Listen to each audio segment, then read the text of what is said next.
I'm also very excited about these systems having access to tools, right? You have access to my email, Slack, Google Sheets, and I could just say, put this in a Google Sheet or make a PDF and send it to my marketing agency. It already knows who my marketing agency is.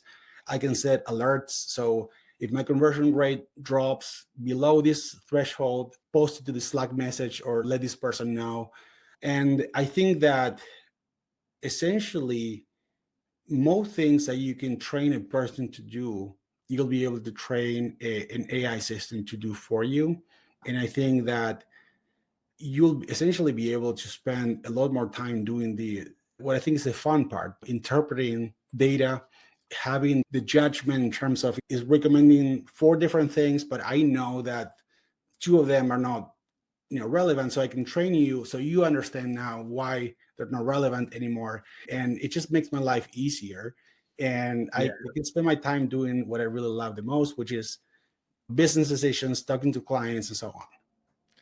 I think one of the most interesting things you mentioned there is just how often people would compile those reports, right? If you're in a serious marketing agency or working with somebody, maybe there's a weekly stand up where we're talking about the ads and trends if you're in a high e-commerce or a high value marketing position. But most of the time, it's like monthly reporting, and sometimes even quarterly. We're going to go to all these systems, or for an annual marketing report, we're going to go look at all the data and we're going to spend the time to actually do that.